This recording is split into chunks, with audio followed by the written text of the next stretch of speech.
Students, so let's learn about Doppler shift in this lesson. Basically Doppler shift में हम क्या करते हैं, तो किसी मूविंग व्हीकल से जो साउंड एमिट होता है उस साउंड को हम ऑब्जर्व करेंगे। ओके, हम जो है सामने की तरफ से साउंड की फ्रीक्वेंसी को मेजर करेंगे और जब व्हीकल हमें क्रॉस कर जाएगा तो फिर तब उसकी फ्रीक्वेंसी को हम मेजर करेंगे और यही जो है डॉपलर इफ़ेक्ट है। ओके, इस सिमुलेशन में हम साउंड वेव्स की फ्रीक्वेंसी को चेंज करके देखेंगे, स्पीड ऑफ द सोर्स को चेंज करके देखेंगे और साथ साथ जो है स्पीड ऑफ साउंड को भी हम चेंज करके देखेंगे। इस सिमुलेशन में हम व्हीकल के लीनियर, ऑसिलेटिंग और सर्कुलर तीनों तरह के मोशंस को देखेंगे। So let's start with the simulation. First we will start with linear, जहाँ पर कि हमने फ्रीक्वेंसी रखी है 500 की और सोर्स जो है व्हीकल सोर्स जो है उसका स्पीड है, वेलोसिटी है 40 मीटर पर second and sound of speed जो है हमने 340 रखा है, जो कि मोटा मोटी हमारे एटमॉस्फेयर में साउंड की स्पीड है। Right, so let's start the simulation.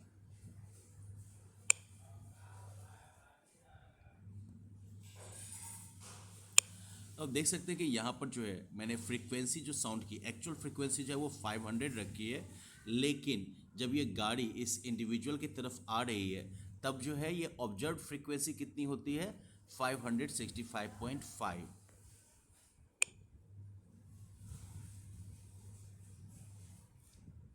अब जैसे जैसे ये व्हीकल पास आता जा रहा है ये फ्रीक्वेंसी जो है वो घटती जा रही है।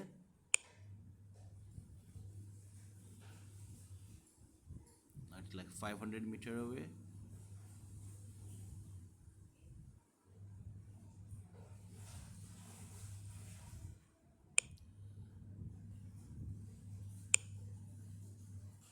जैसे ही व्हीकल इस इंडिविजुअल से आगे जाती है, आप नोटिस करिएगा कि ऑब्जर्व फ्रीक्वेंसी जो है वो घट के 465.4, यानी कि जो एक्चुअल फ्रीक्वेंसी है उससे कम फ्रीक्वेंसी जो है अब ऑब्जर्व हम कर रहे हैं। तो यही जो होता है ऑब्जर्व फ्रीक्वेंसी का जो डिफरेंस होता है, किसी मूविंग व्हीकल से जो साउंड आती है उसके सामने से आते वक्त जो उसका साउंड होता है और हमें क्रॉस करने के बाद जो उसका साउंड होता है, दोनों में जो हम डिफरेंस नोटिस करते हैं वो बेसिकली होता है ऑब्जर्व फ्रीक्वेंसी में डिफरेंस की वजह से। और ये जो ऑब्जर्व फ्रीक्वेंसी में डिफरेंस हमें मिलता है that is what we call Doppler shift और डॉपलर इफेक्ट। अब हम इस चीज़ को दोबारा से रिस्टार्ट करेंगे। This time I will increase the speed. चलिए 100 मीटर पर सेकेंड, लेट्स स्टार्ट।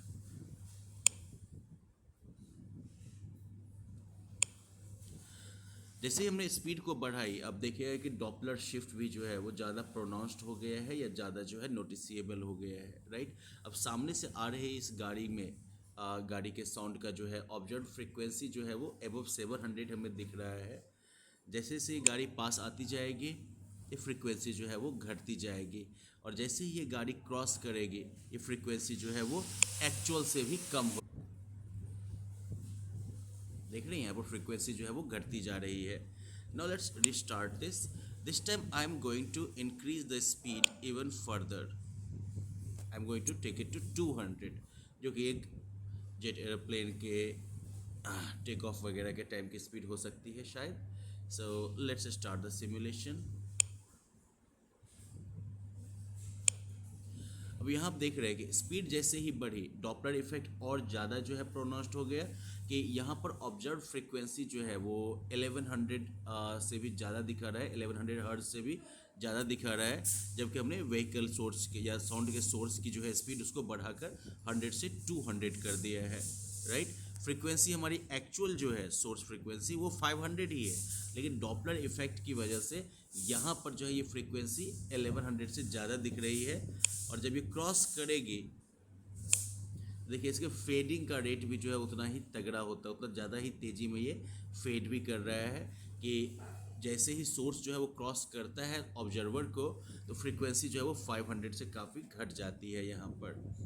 राइट, तो हमने ये देखा कि फ्रीक्वेंसी का असर, सॉरी हमने देखा कि सोर्स के स्पीड का जो है डॉपलर इफेक्ट पर जो है असर, या डॉपलर शिफ्ट पर असर पड़ता है।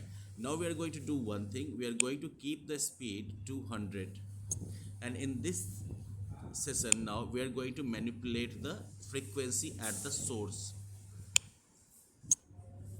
Let's start. तो यहाँ पर 700 के आसपास आ रहा है,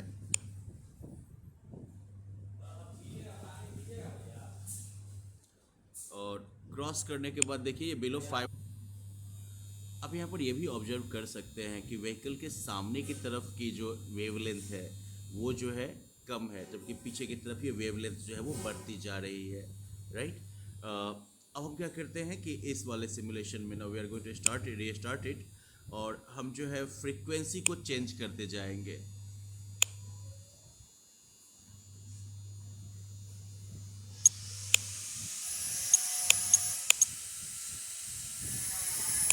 अब मैं फ्रीक्वेंसी को बढ़ाकर 1000 कर देता हूँ। तो हमने क्या देखा कि स्पीड बराबर ही रहती है, लेकिन अगर फ्रीक्वेंसी हम बढ़ा देते हैं तो उसका असर भी जो है डॉपलर शिफ्ट पर पड़ता है। ये इफेक्ट जो है वो ज़्यादा प्रोनाउंस्ड हो जाता है।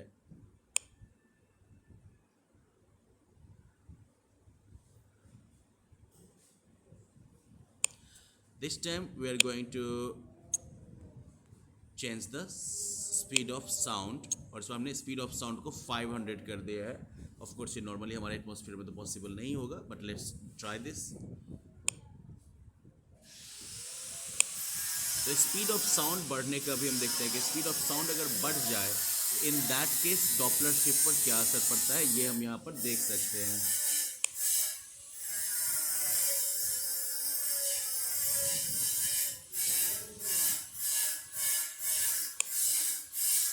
तो इस तरीके से हम लोगों ने जो है सोर्स की फ्रीक्वेंसी का असर देखा है अभी तक, हमने सोर्स के स्पीड का असर देखा है, और साथ ही साथ जो है हमने साउंड के स्पीड में चेंज को भी जो है देखा है। Now we are going to change the type of movement. अब जो है हम सर्कुलर मोशन के केस में किस तरीके का जो है डॉपलर शिफ्ट होगा उसको ट्राई करके देखते हैं।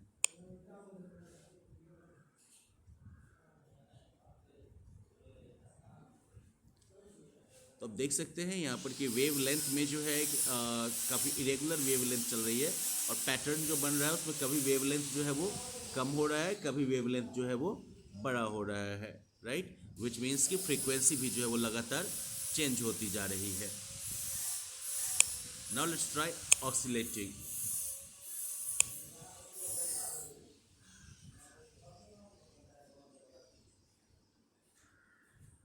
या फिर आप नोटिस कर सकते हैं कि वेवलेंथ जो है वो बढ़ रहा है, घट रहा है, यानी कि फ्रीक्वेंसी भी जो है वो बढ़ रही है और घट रही है, राइट। यानी कि ऑब्जर्वर को अलग अलग तरह का साउंड जो है वो सुनाई देगा यहाँ पर।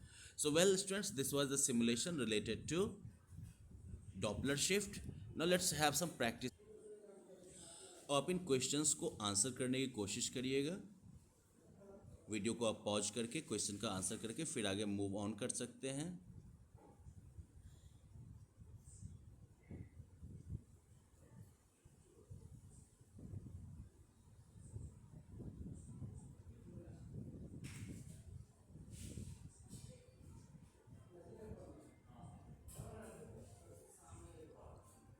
अब अगर आपने अपना आंसर कर लिया होगा तो we are going to check the answer now. अब यहाँ पर आपको जो है करेक्ट आंसर विद एक्सप्लेनेशन दिया हुआ है। So if you got your answer correct, well that's very good for you. अगर आपका आंसर किसी वजह से गलत हो गया तो आप जो है उसका एक्सप्लेनेशन यहाँ पर पढ़ सकते हैं।